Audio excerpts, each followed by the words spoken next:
Hi, Abby. Hello, Ifwa. Hi, Salma. Welcome.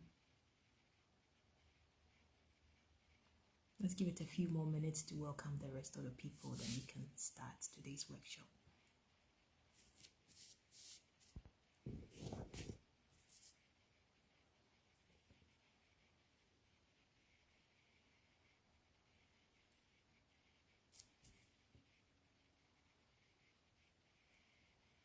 Hi.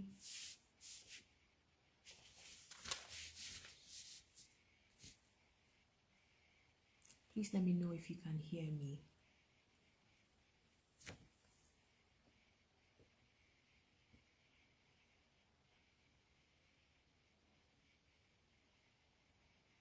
Okay, 2 more minutes and we start our workshop.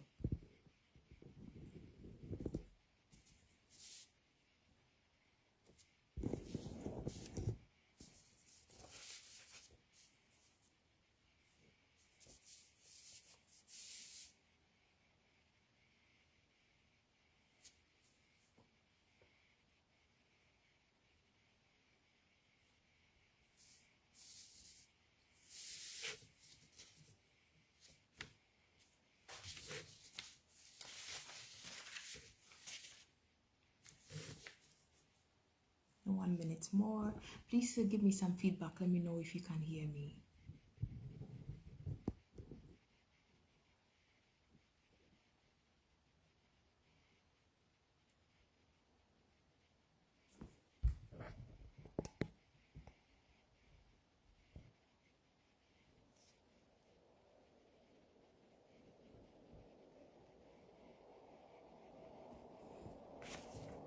Okay, so good evening, everyone. I'm so glad to have you here.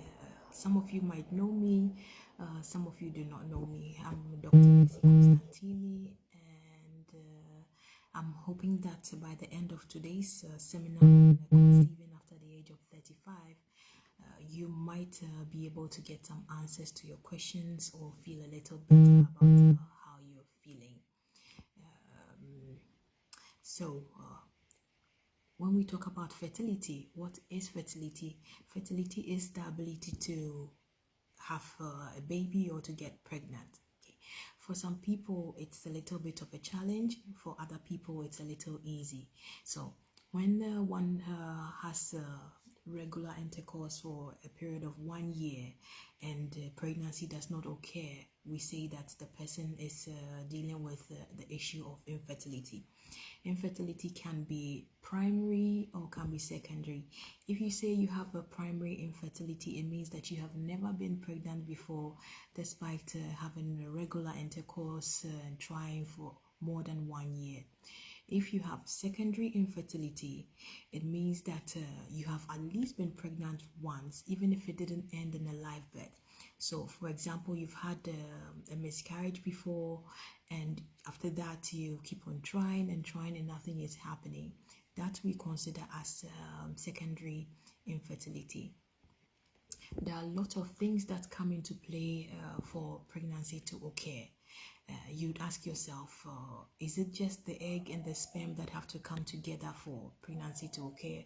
Is it that easy? Why is it that people just go for a one-night stand or a fling, and just by that one episode, they are able to get pregnant very quickly?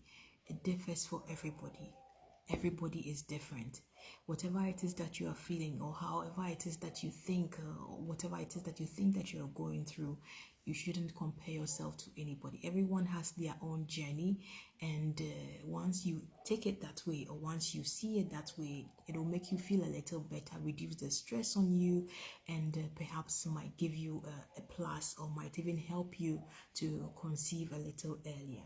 Okay, so you know that as we grow, just like plants, as a plant grows, or if a plant is a little fresh, it might be easier for it to bear fruit, it might be easier for it to look green and all.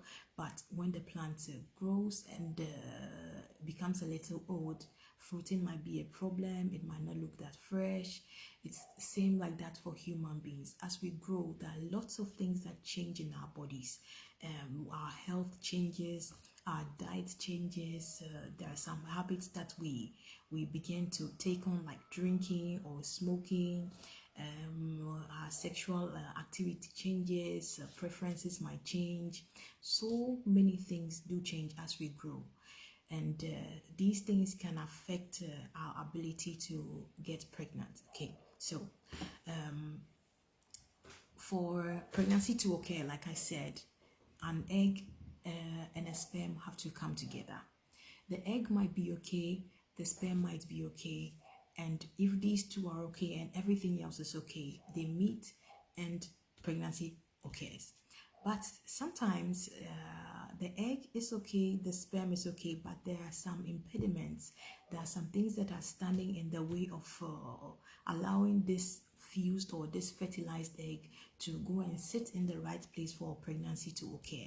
So if any of these things or if any of these processes that are necessary for pregnancy to occur are problematic, then it's going to be a problem. So once you have the egg, you as a woman have to produce the egg, and when the man produces the sperm and fuses the egg, you continue the journey. The man has given you the sperm and the rest of the journey is yours. So how you are able to carry the egg to its proper location, how you are able to, or how your body is able to implant, how your body is able to hold the pregnancy after that, how your body is able to support the pregnancy with the hormones for it to grow. All these things depend on you. These things can be faulty along the way, or these things can be affected by our age or by our some of the practices that we do, or by diseases that come our way, or how we feel, or how healthy we are as we grow. So we'll take point by point, and if you happen to have any question along the way, just drop it in the comments below, and after the video I'll go step by step and answer every single question that you have. So now, as a woman, as a young lady, okay, when you are below the age of 35, it's easier, you even know that it's easier for you to for example, ovulate. It's easier for you to function. You are healthier, you can sport, you're not as tired as you are now, or you're not as tired as you'd be when you are 35 plus. So in women that are below 35, or it's easier for them to get pregnant. For every 6 cycles, or for every 6 menstrual cycles, about 80% of them will get pregnant.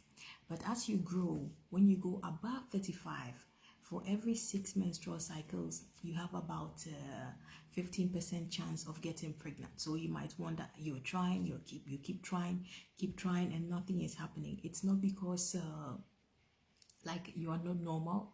It's just because you have aged and certain things have changed in your body. Okay, so now let's go to the various steps that I was talking about: ovulation, transport of the egg, implantation, etc., etc.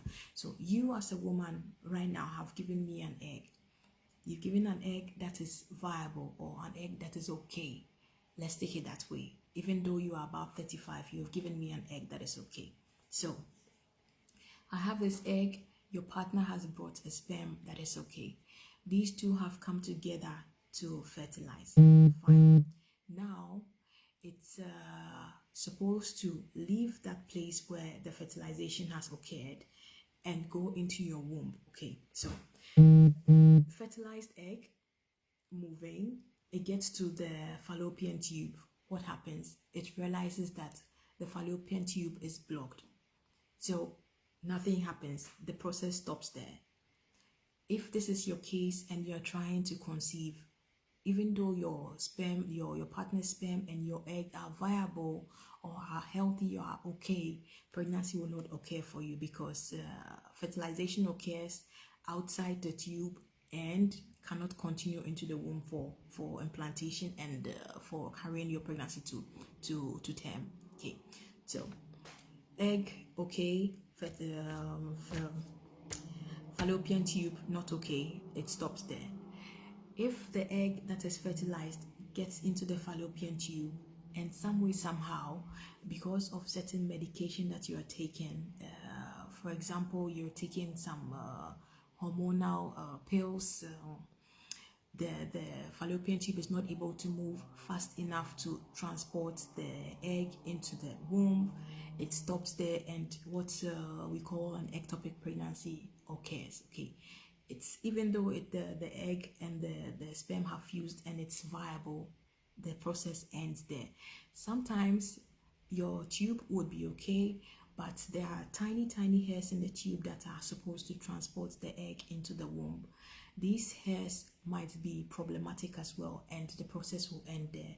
It doesn't go on if fertilization of the egg is okay, and its hormones are supporting this process, and everything is okay.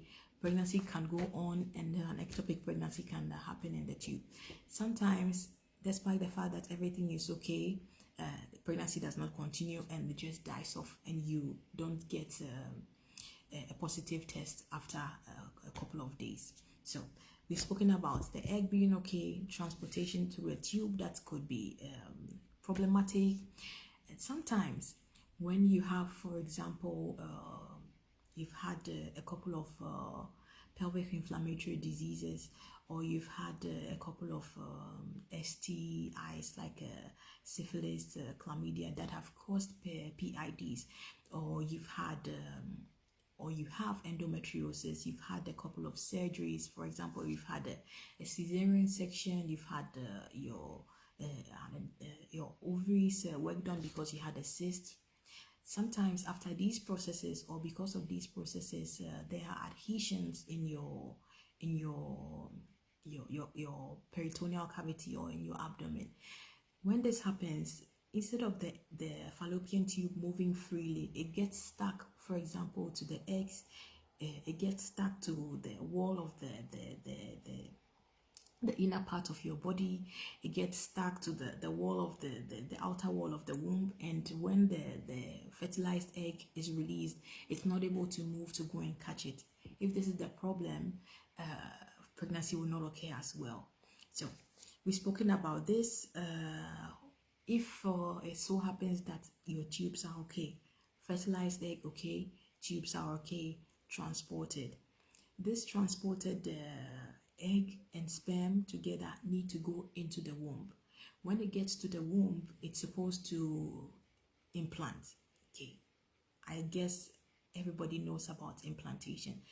This egg and sperm fused together are supposed to sit on the wall of the womb and go deep inside, such that they receive all the nutrients that they need for pregnancy to occur. If in your case you have what we call luteal phase defect, such that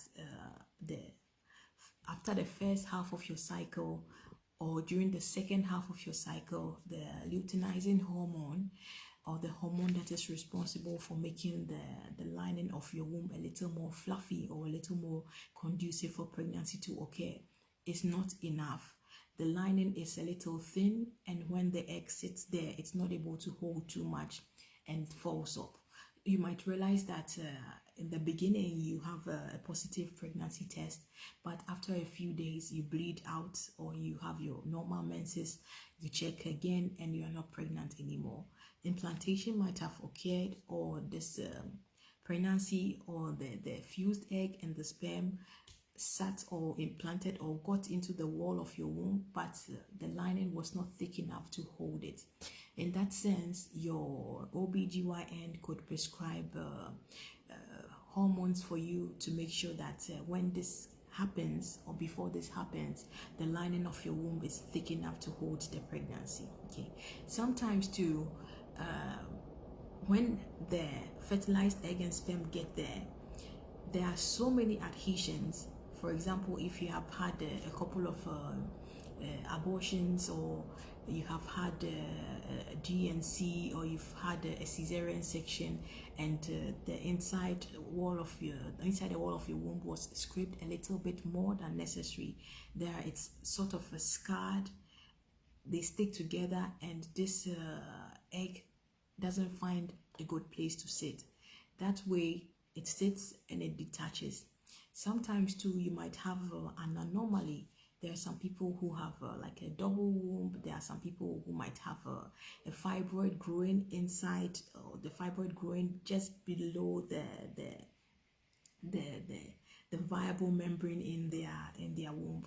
When this implantation happens there, it's not able to go deep enough to hold pregnancy, so it detaches and pregnancy does not occur. So if you happen to have, for example, tuberculosis of your womb, which is very rare, but it happens in places where there's tuberculosis is endemic, you can have the entire inner wall of your womb destroyed, and when the fertilized egg gets there, nothing happens. You don't get pregnant. Okay, so we've spoken about this. We go on. It has implanted, and what happens next? Once implantation has happened, your body is supposed to be able to provide all the necessary hormones or all the necessary love that this embryo or this baby to be needs. Okay, so if you have problems with your hormones, then this pregnancy or this thing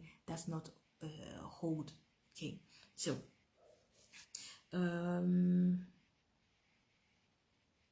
okay, so the egg has implanted. Okay, you're waiting for pregnancy to occur.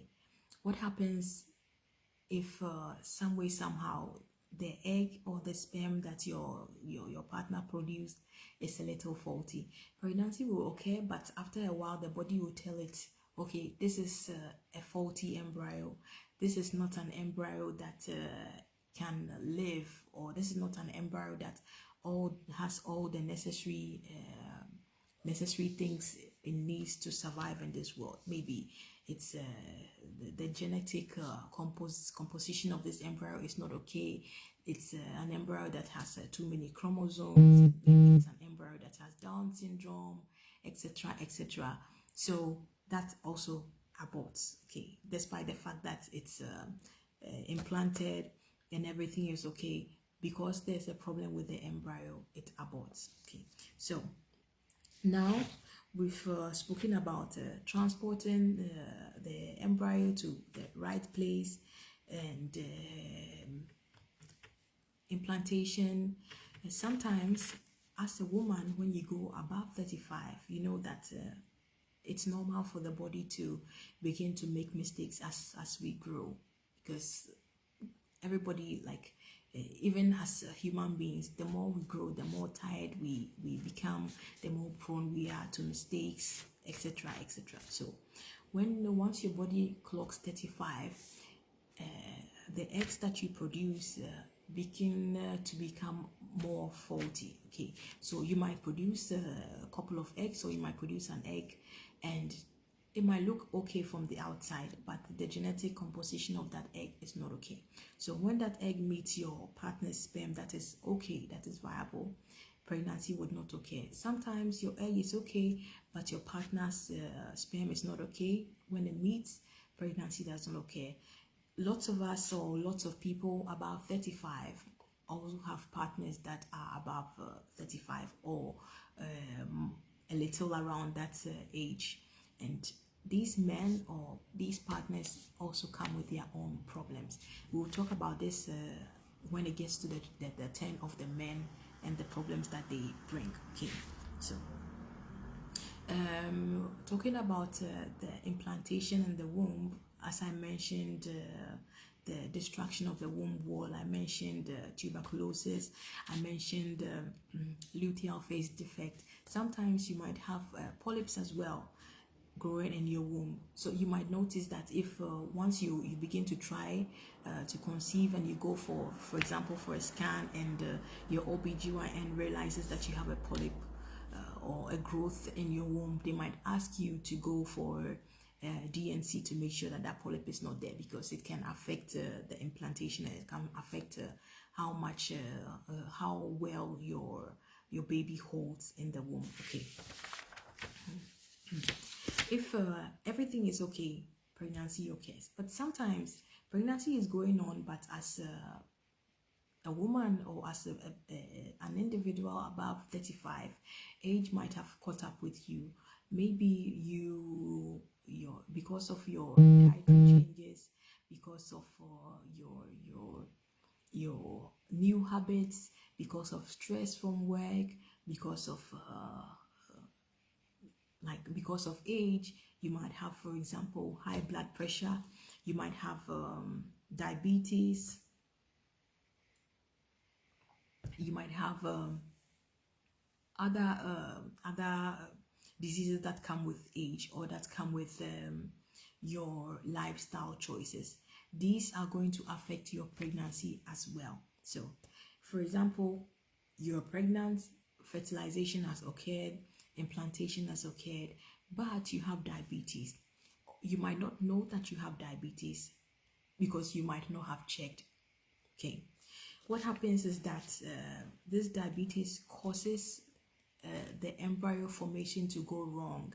Many people that have diabetes that is poorly controlled have embryos or have babies that have heart problems, they don't develop too well.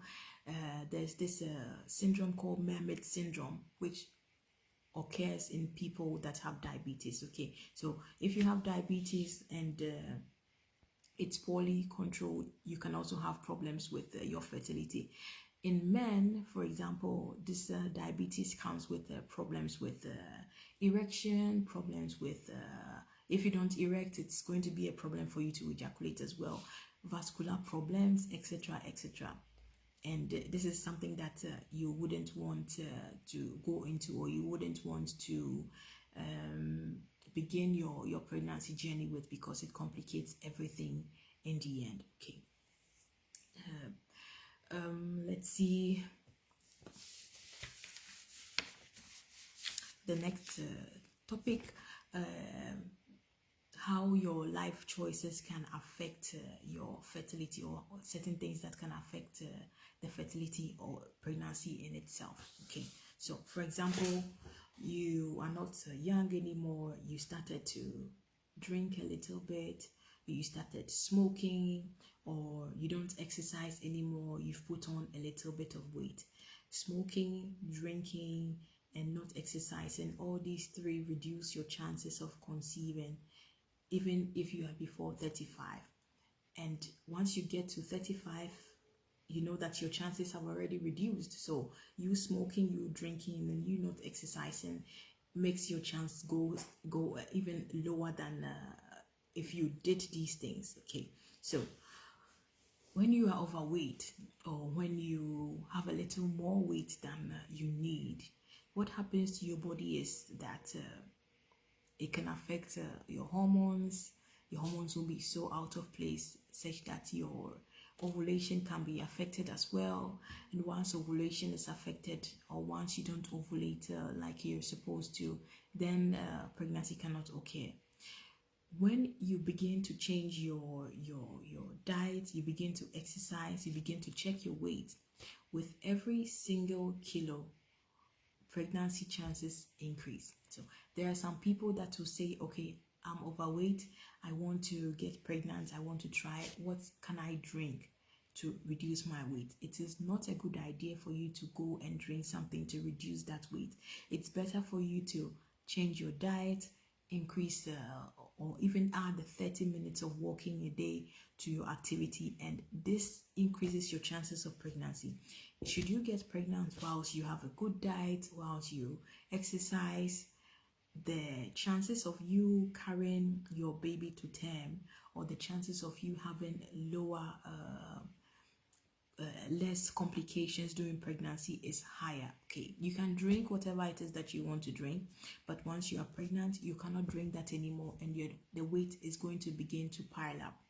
The increase in weight brings about, or comes with increase in complications like high blood pressure, gestational diabetes, problems with baby weight, you having a big baby, ending in a cesarean section, or you having to have your baby removed with a forceps, or with vacuum extraction.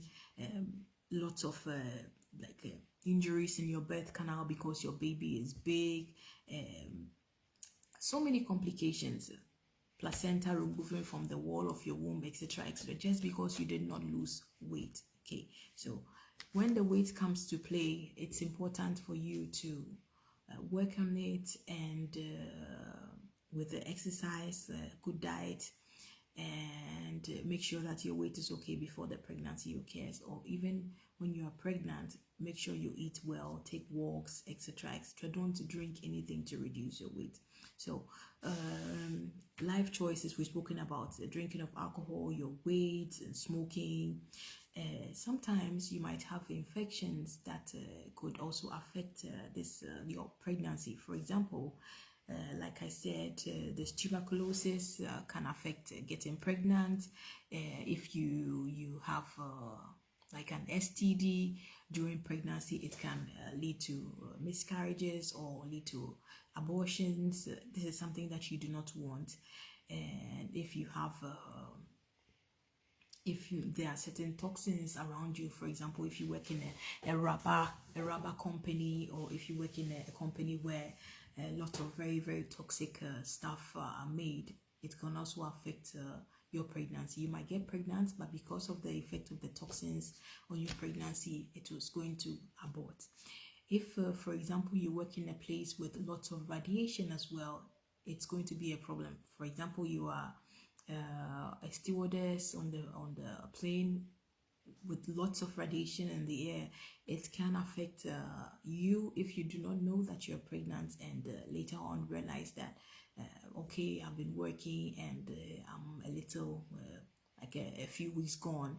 This radiation can have an effect on your baby such that it won't hold, or even if it holds, you're going to have a child with lots of problems.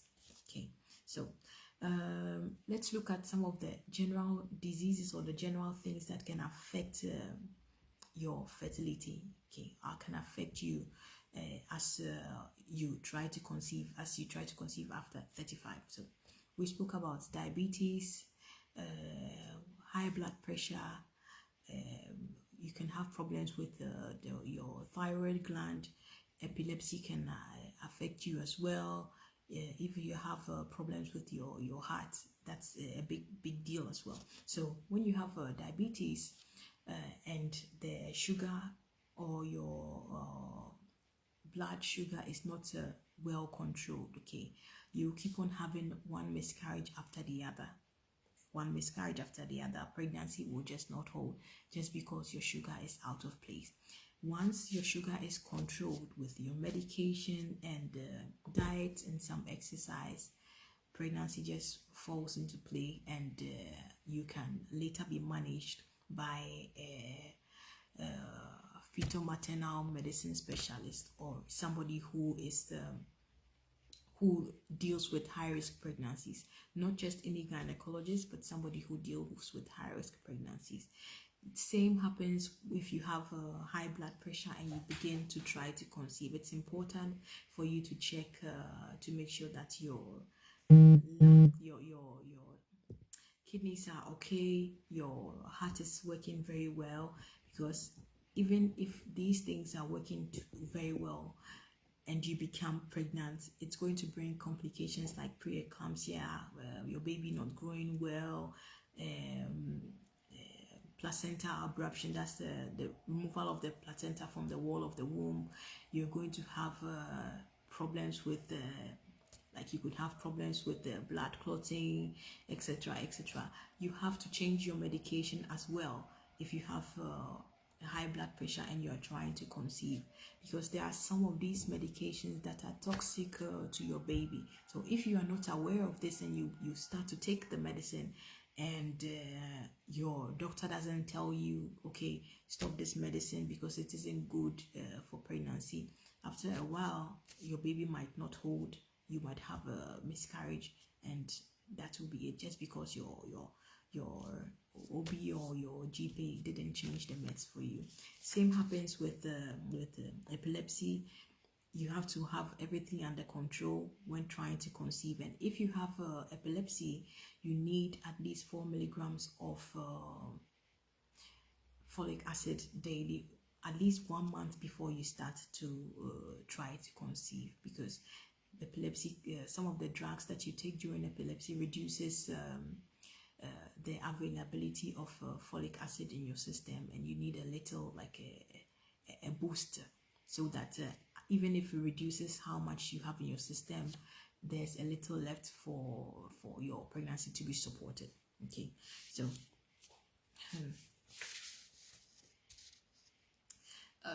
let's come back to fertility after 35. We've spoken about lots of things around, but when you begin to grow, or when you reach 35 and over, let's see certain things that can go wrong in your body as a woman, and in your partner's body. Okay, so what happens is that the quality of your eggs reduce. It's possible that you begin to have menstrual cycles that are anovulatory, which means that you don't menstruate during every cycle. You might be having less frequent intercourse with your partner because both of you have busy lives. You might the attraction you have for your partner might change as well, and all these things affect you trying to conceive. Okay, so if your egg quality reduces and you give that egg or that poor egg to your partner to fertilize it, pregnancy will not occur.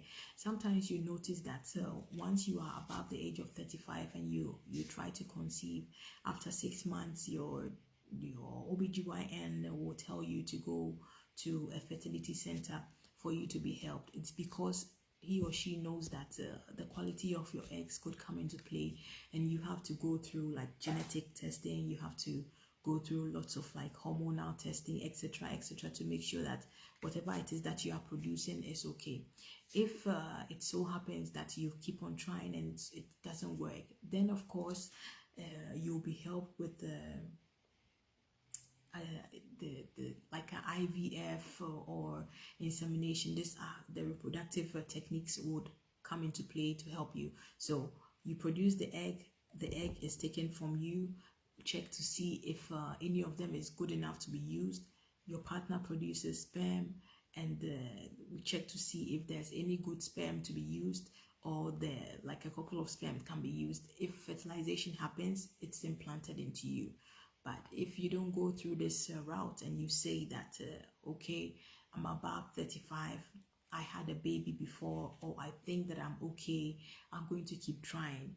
If these eggs that you produce are faulty, you'd keep having one miscarriage after the other, and it's going to frustrate you a bit more.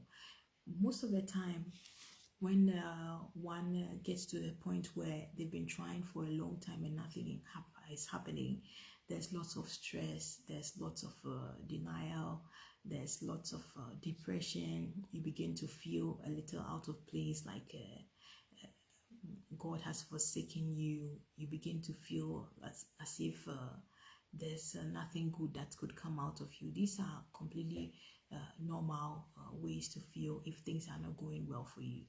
But it's not okay for you to feel that way and not seek help. Okay, so after 35, you begin to feel that way, you seek help. If you are not having enough sex with your partner, you have to increase the frequency of the sex that you're having. It's not okay for you to have sex like once or twice every month and complain that you are not getting pregnant.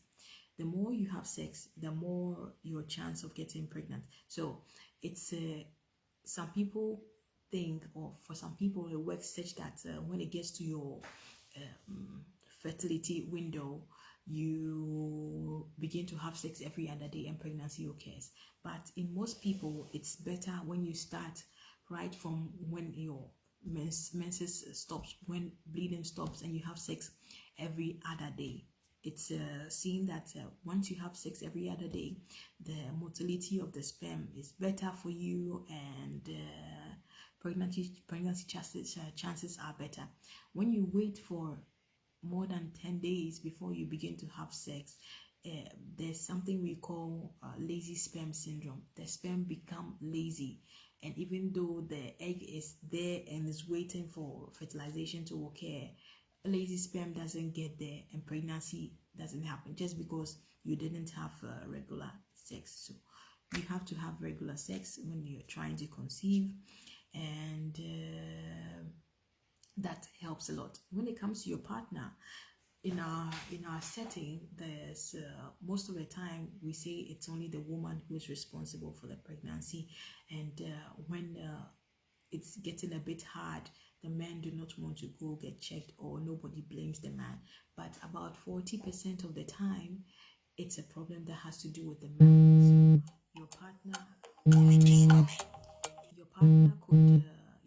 could have faulty sperm. Your partner could not be producing any sperm at all. Your partner could be taking certain medication that will be affecting like the sperm quality, or his ability to have an erection. All these things are important. So if you have a partner that for example had surgery in the past, for example had his there are some people that have their testes in their abdomen when they are born. It doesn't come with a sac. So if you have a partner that had this surgery in the past, it could affect his sperm quality. If you have a partner that had an inguinal hernia operated upon, sometimes during this surgical procedure, the blood vessels in that area are tampered with, or some of them are destroyed. And when this happens, blood supply to the testes becomes a problem. And when blood supply to the testes becomes a problem, then the production of the sperm, everything goes haywire. Sperm quality goes low, production is poor, and despite the fact that your partner has testes, there's nothing really going on. If your partner has had any trauma in that region, sometimes trauma in that region does affect the production of sperm. So if somebody has hit him so hard in that region, or if he's had a torsion, which is the testes turning on its own and getting like knotted in that specific place, it does affect sperm quality as well. If your partner for example has diabetes, has high blood pressure, has high cholesterol, some of these conditions like diabetes affect the blood vessels in that region, affects the blood vessels like in the penile region as well, and erection becomes a problem. In the case of high cholesterol, the medication that comes with high cholesterol does affect erection. It does affect erection, such that when your partner is taking these meds, he isn't able to have a hard on, and when you don't have a hard on, of course you know that nothing does happen. And sometimes too, when your partner is taking specific medication for high blood pressure, these drugs can affect your erection and can affect sperm quality as well. So if you're trying to conceive and you as a woman is doing your part, your partner is also doing his part, just make sure that you put compare notes and see if there has been any trauma, there's any medication that is not conducive for people trying to conceive, or there's any health condition that isn't very well managed. Because if there's poorly controlled BP, poorly controlled diabetes, all these things will come into play. Your partner would not be able to give you good quality sperm to fertilize the good egg that you might be bringing. Okay, as your partner grows, despite the fact that he might be able to give you good quality sperm, it also comes with the risk of, for example, autism. The older the men are, the higher the risk of them producing a sperm that fertilizes your egg, and it gives you a baby with a high risk of autism. Okay, in the case of women, you have the older you get, the higher your risk of having a baby with Down syndrome. So it's important that when you you are trying to conceive after the age of 35, or when you get pregnant after the age of 35, you do have, for example, your first trimester screening. You do have your some labs done when you are 16 weeks to make sure that you don't have a risk of Down syndrome, or your baby doesn't have Down syndrome. If you do not want these labs, you can also have your blood taken, and from your blood you would be able to tell, or we would be able to tell, if your baby has Down syndrome or other genetic problems. For example, we will be able to tell your baby's blood group, etc., if the pregnancy is going okay. So we've spoken about what the man brings, what the woman brings. Sometimes you'd meet a man that drinks a lot, or smokes, or uses cocaine, or is a bodybuilder. Lots of these bodybuilders use anabolic steroids. They use these medication to have to give them big muscles, and these medications affect their testicles. It completely destroys sperm production. So when sperm production is destroyed, and of course pregnancy cannot okay, you might try and try, but nothing is going to happen.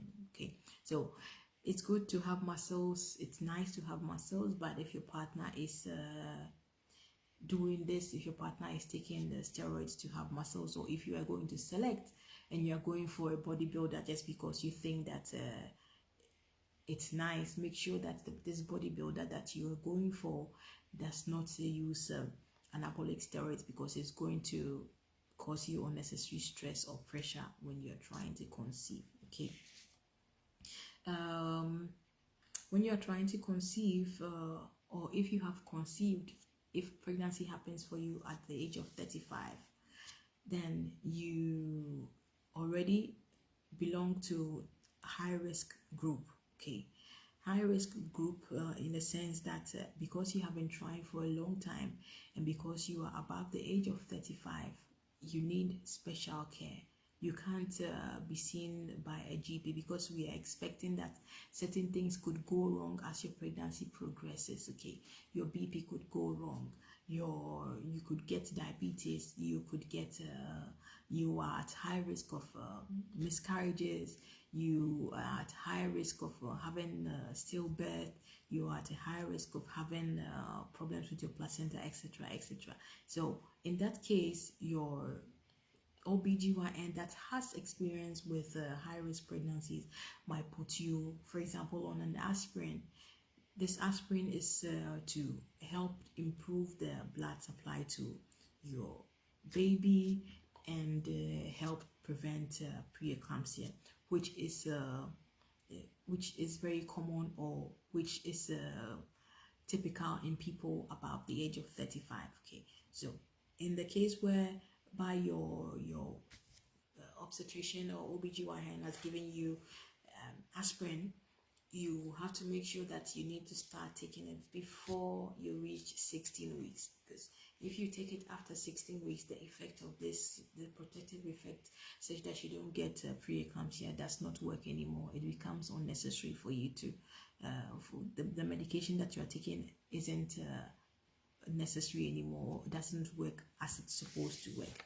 Okay, so we spoke about many of these things. Let me see if there's something else that I have left out. Okay, so you are trying to conceive, nothing is happening. You ask yourself, do I need any specific labs, or do I need any examinations, etc., etc.? Yes, once you've tried for some time, after 35, once you've tried for at least 6 months and nothing is happening, your OB has to start you on certain examinations. So you have to have your hormones checked, hormonal profiles checked, to see if, for example, you have high prolactin, you have low prolactin, or normal prolactin, if you have polycystic ovarian syndrome, if you have high follicle stimulating hormone, such that we know that your ovaries have failed before time, if you have low estrogen, All these things are important, and with the labs that you have, your OB would know what to tell you, or your OB will know what happens next with you. If for example you have very high follicle stimulating hormone, or we have from your labs we get the report that tells us that you have primary ovarian failure, which means that your ovaries have stopped working before they are supposed to, then the only option that you have is going for an IVF or artificial insemination. If for example you have just high prolactin, then your OB can put you on certain meds to reduce the prolactin, and during this period pregnancy can occur. If for example you have polycystic ovarian syndrome, you can go for laparoscopy. That is, we look inside your abdomen with the camera, and little holes can be made on your ovary to help you to ovulate for pregnancy to occur. Sometimes with polycystic ovarian syndrome, it's very helpful for your OB to put you on metformin as well, which is a blood sugar control medication. This medication, once you're on that, with diet and some physical activity, would help you to ovulate, and pregnancy would occur. So you have the hormonal profile done. There are so many hormones that could be requested for. This can be country specific. Okay, so if hormones are okay, fine, we send you on to your fertility specialist, not the OB/GYN. It should be a fertility specialist, somebody who really knows how to deal with fertility problems. If you stay with your OB/GYN, you might be wasting time, and time is of essence when you are trying to conceive. It's very important, because the longer you wait, the lower your chances of having a successful pregnancy, even if you go for an IVF. Okay, so hormones are done. Based on what is found, you'd be given medication, or your plan of therapy would be told you. Okay, fine. The next thing that you are supposed to do is to have a scan. You might be trying, but once you just go and have a scan, and this scan might tell you, okay, there's a fibroid there that is changing the inner portion of your womb. Fibroid is removed, you get pregnant. Or there might be a polyp or something growing inside the inner portion or inside your womb. It's removed, pregnancy occurs. Or maybe there are a lot of adhesions, or maybe you have a womb that is not the typical shape or the typical size that is required. Based on these findings, if you have a small womb, pregnancy might be difficult for you. If you have, for example, a septum or something going to divide your womb, this septum can be cut when pregnancy occurs. If you have the fibroid, like I said, fibroid is removed, pregnancy occurs. If there are adhesions, for example, if you have had a C-section and the scarring of the womb, this scarring will be taken care of through hysteroscopy. It cuts the scars off, and pregnancy can occur. Sometimes in women who have had a cesarean section, the scar falls apart. It might not have any effect on you. You might not feel anything. You might not know that the scar has fallen apart, but the scar will be open, and it will be seen on ultrasound. And this is something that could also prevent you from getting pregnant, because of course there's an open an opening. The womb, the inner lining of the womb how do you say this, it communicates with the external environment, and that doesn't make the environment in that womb conducive for pregnancy to occur. Okay, so if that happens, or if your scar has fallen apart, then it will be put together again via laparoscopy, or sometimes it can be sewn vaginally by somebody who knows how to do it. Okay, so based on the findings that you have on the scan, solutions can come. Sometimes too, your history is going to tell us a lot about whether we can help you or not, or how we need to handle you going forward. So if you come and we know that you've had several surgeries, you have endometriosis, you, for example, have had appendicitis in the past, or you've had lots of surgeries in your abdomen, and we know that we are expecting adhesions, then you'll be sent to an OBGYN who will do laparoscopy for you and deal with these adhesions. Sometimes after this, your fallopian tubes will be released and pregnancy would occur. There are some times in the case of endometriosis that there will be so much distraction in your abdomen that the only option that you have is going for an IVF. In that case, you would be sent to the IVF center and you'll be helped. Okay. In these tests that we've talked about, or these things like a hormonal profile, your scan, or your history, these are basic things that we can do, and they are not that invasive, or we don't get into your body when we are doing these things.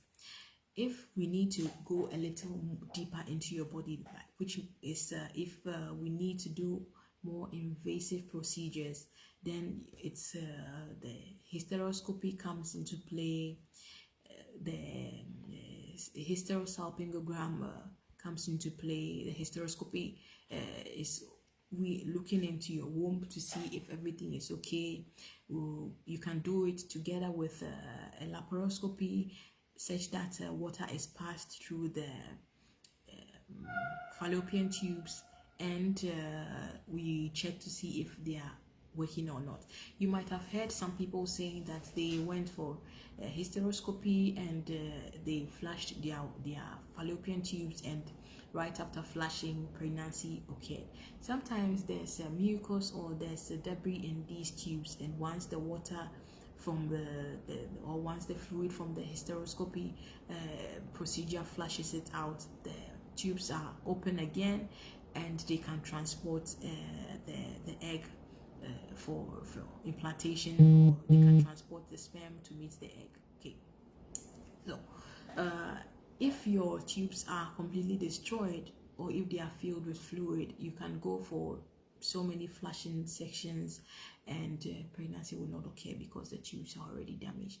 In the case whereby your tubes are filled with fluid and completely damaged, there's not much we can do about it. And if you decide to go on and have IVF or artificial insemination, it's very, very helpful for you to have these fallopian tubes removed first before you go for the insemination, because it increases your chances of getting pregnant.